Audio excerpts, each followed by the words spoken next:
Hello Evergreen Exteriors family. I'm Ryan McNally and today I'm here to show you guys how to do your very own DIY roof. Alright, we're going to go over a few of the tools you're going to need for the drying and installation of your roof. The first thing we're going to look into is a roofing gun. You can use this for drying of your deck and you can also use it for the installation of your shingles. The second thing we're going to be talking about is any utility knife. This is nice for cutting your synthetic, for cutting your ice and water, ekity-ect.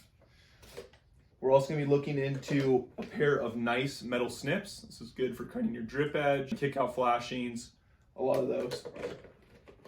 All right, that concludes. The next thing we're going to be talking about is our roof drying on our deck. This is ice and water, and you want this on every eave edge of your roof. A good way to remember that, all your eave edges is where all your water is going to be dripping off of.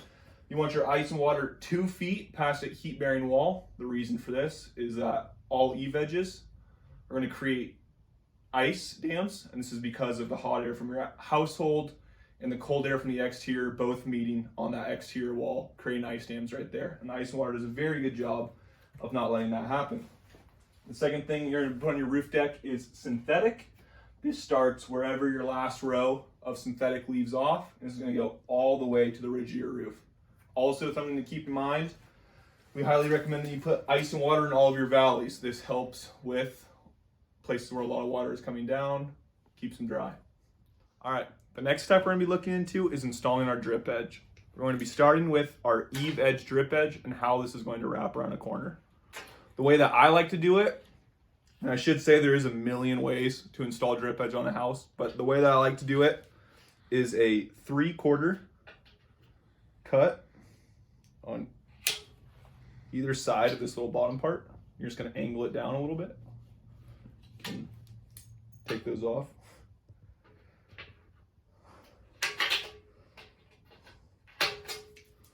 Then you're just going to bend this hem around. So at 90s right here, if you can see that. And this is nice just because it covers up when the rake piece of drip edge comes in. And then what I like to do as well is then cut a 45 in from the tip, the most eave edge of my drip edge, and a 45 going back. About probably 3/4 of an inch is where I want to die this cutout at. All right. So it should look something like that. You can see that. Got the hem, got the little 45. Now let's put it on. So a big thing when installing your drip edge is you want your drip edge to go underneath your ice and water. So your ice and water flashes on top of your drip edge.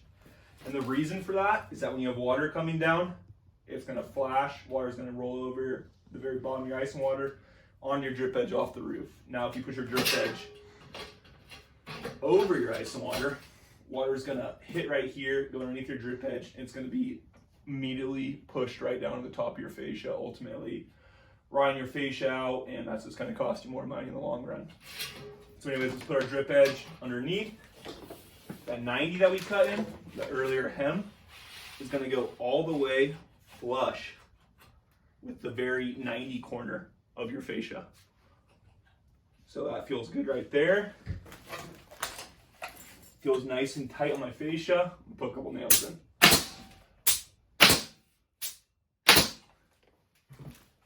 Going down here, that feels nice and tight on my fascia. All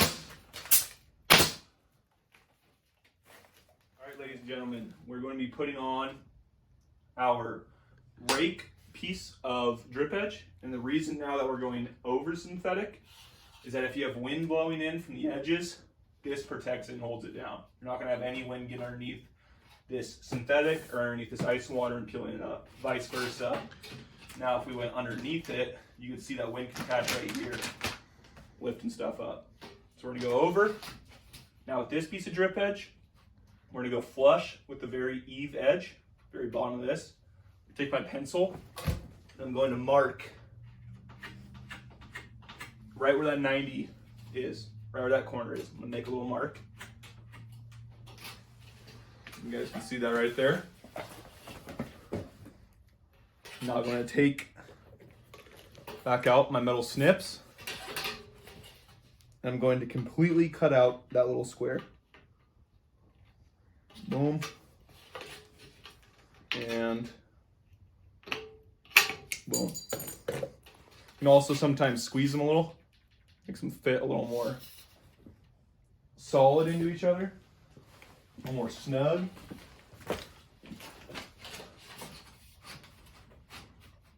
So now if we look right here, we have a perfect 90 going around the very edge of our roof. It's nice and clean. Can't see any fascia underneath. Looks sick. Same thing as before. I'm pushing in a little. I'm feeling. I'm flush with my fascia. Send the nail. Pushing up. I'm flush with my fascia. Send in a nail. Flush. Send in a nail. All right. Our next step of this roof is going to be starter. And the reason for starter is that this tar strip right here holds down the very bottom edge of your shingle. So if you have wind blowing into your house, into the rake of the roof, it's not going to lift those shingles up, peeling them off, sending them out into no man's land of your backyard. The big part with your first piece of starter is you're going to cut 6 inches off of it. I'll explain the reason for that. So a piece of starter and a shingle are the same length. So if I was to put this on just the size it's at, our seams would line up perfectly. And that would allow water to then go down 2 seams. You're having water then go directly into your drying, and you don't want that. So with that 6 inches off, so you can see here, I'm not gonna be anywhere close to my first row of shingle seam.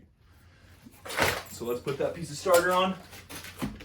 As I said, you want that piece of tar, that tar strip, on your rake edge right here.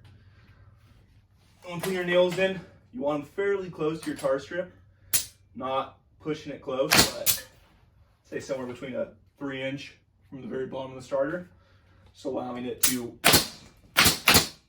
be a little closer and not have wind peel it up as easy. Now put on our second piece of starter.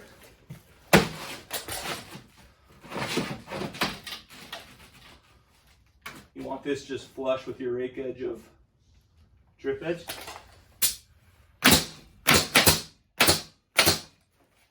Awesome. Now as you can see, here's our seam. Put on a full shingle. We're just line that up with our very bottom edge of drip edge. Make sure it's nice and flush on this side of the rake edge. Looks awesome.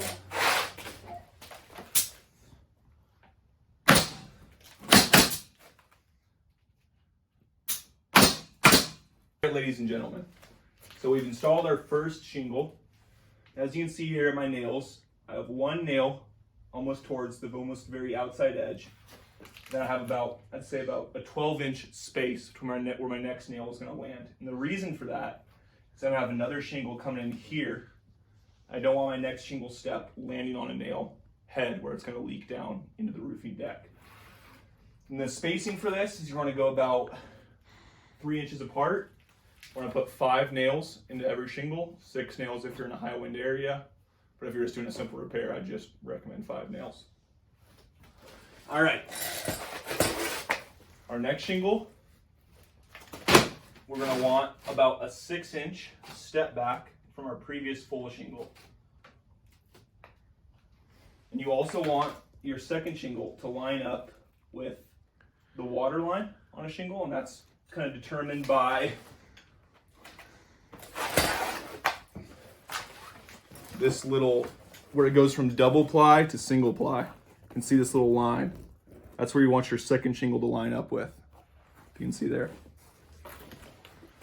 And another easy way to remember your steps, if you hold out your finger like a Hawaiian surfer, you put that in there, it's about 6 inches.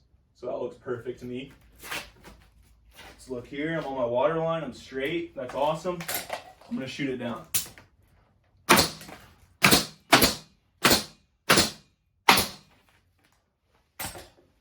Alrighty. Another thing to keep in mind on these shingles when nailing, and something that the Malarkey shingles do and I really like, is they have something called the nail zone. There's 2 yellow lines right here, and that's where you want your nails to go into. You don't want them above that, you don't want them below that, you want them right in this inch wide strip. And the reason for that, on the back here, there's 2 plies, and that's gonna allow your nail to shoot through 2 plies of shingle instead of if you shot right here, you're shooting through 1 ply of shingle. That's gonna be much easier for wind to blow up. Very quickly, we can cut the end of this shingle off. Same thing, we're on to our 3rd shingle. I'm lining up with the water line, I'm checking, that looks perfect. Awesome, let's shoot it down. All right, sweetness. Let's cut this little piece off.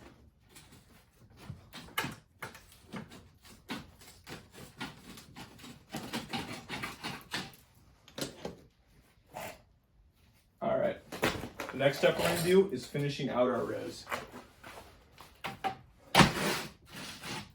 So right here, we put our shingle in. You can see I clear my outside edge. Perfect, and shoot that down.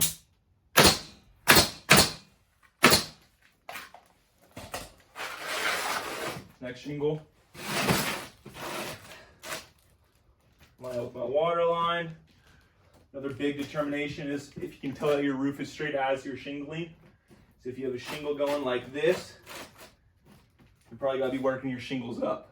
Or if your shingles tucking way up like this, probably gotta start cheating some shingles down. Right now it looks like we line up on our water line. Let's look right here. We're looking nice and flat, so we're running straight.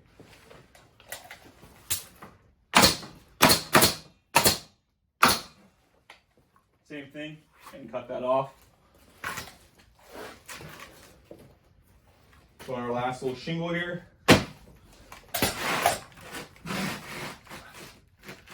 same thing as before. Line up on the water line. Looks good. Nice and flat right here. Means I'm running straight.